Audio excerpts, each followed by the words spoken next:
Hello friends, once again welcome to the uncle ते गणित। आज फिर हम एक क्वेश्चन लेकर के आए हुए हैं और इस क्वेश्चन को हम समझने की कोशिश करेंगे। बहुत ही कॉन्सेप्चुअल क्वेश्चन है, बहुत छोटा क्वेश्चन है, देखने में बड़ा क्वेश्चन है। व्हेन ईच बॉक्स 5 और 6 dozen of apples were packed, 3 dozens were left. कुछ एप्पल्स हैं हमारे पास, कुछ डजन्स, कुछ बॉक्सेज हैं। उन बॉक्सेज में कुछ में 5 डजन्स, कुछ में 6 डजन्स हम पैक कर सकते हैं, या तो 5 डजन्स या तो 6 डजन्स पैक कर सकते हैं। लेकिन हम दोनों केस में पाते हैं कि या तो हम 5 करें या 6 करें, तो हर दोनों केस में हमको 3 डजन एप्पल हमारे बच जाते हैं। फिर किसी ने कहा कि नहीं, इसको एकोमोडेट करने के लिए थोड़ा बड़े बॉक्स मंगाओ, therefore bigger boxes were taken. बड़े बॉक्स मंगाए गए किस लिए? टू पैक 8 और 9 डजन्स ऑफ एप्पल्स। इतने बड़े मंगाओ कि 5 और 6 नहीं, 8 या 9 दर्जन हमारे एप्पल्स उसमें आ जाएं। However still 3 dozens of apples remained. उस केस में भी क्या हुआ, 8 और 9 दर्जन भी अगर हम रखने की कोशिश किए, 8 दर्जन रखें या 9 दर्जन रखें, तब भी हम देख रहे हैं कि 3 दर्जन हमारा बच जाता है। 3 dozen of apples remain. What was the least number of dozens of apple to be packed? कितने नंबर्स थे कम से कम जो हम पैक करना चाहते थे, और हमारे चारों केसेस में 5, 6, 8 और 9 चारों केसेस में 3 दर्जन हमारे एप्पल्स बच जाते थे। ये क्वेश्चन बहुत ही सिंपल है। क्वेश्चन सिंपल इसलिए है कि अगर हम एकोमोडेशन की बात करते हैं तो जितना हमारे बॉक्सेस में एकोमोडेट होता है वो नंबर्स ऑफ एप्पल्स डजन्स में 5, 6, 8 और 9 से डिवाइड होते हैं, क्योंकि इनके मल्टीपल्स में हम उनको रख सकते हैं। समझ में आ रही बात?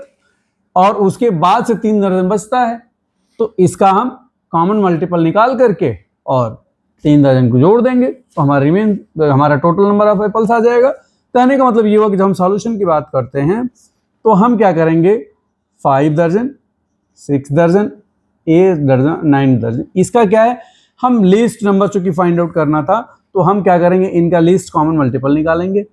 वो नंबर्स होंगे जो हम 5 डजन के मल्टीपल में अगर रखना चाहें बॉक्सेस में तब भी, 6 के अगर मल्टीपल्स में रखना चाहें तब भी, 8 के अगर डजन के अगर मल्टीपल में रखना चाहें तब भी, और 9 के भी रखना चाहें तब भी, वो पूरे एकोमोडेट हो जाएंगे। तो सबसे पहले हम इनका एलसीएम फाइंड आउट करते हैं। कैसे होगा? 5, 2 3 जा 2 4 जा 9, 2 5 3 2 2 जा 9, 2 5 3 2 1 जा एंड 9। सेम वे 3 5 3 1 जा 1 and 3 3 जा 3, 5 1 1 and 3 1 जा and 5, 5 1 जा 1 1 and 1। अब एलसीएम क्या होगा इसका? एलसीएम होगा 2 into 2 into 2 into 3 into 3 into 5 equals to, हमने अपने पिछले वीडियो में एक बार बताया था कि जब भी इस तरह से आए तो एक 5 है तो दूसरे 2 को इसके साथ काटिए और एक 0 लगा दीजिए। उसके बाद से इसको आप मल्टीप्लाई कर लीजिए। 2 2 जा 4 3 जा 12 3 जा 36। 360 डजन्स अगर टोटल एप्पल्स होते हैं तो हम 5, 6, 8 और 9 डजन्स एक एक बॉक्सेस में अगर रखना चाहते हैं तो पूरी तरह से हम रख देंगे।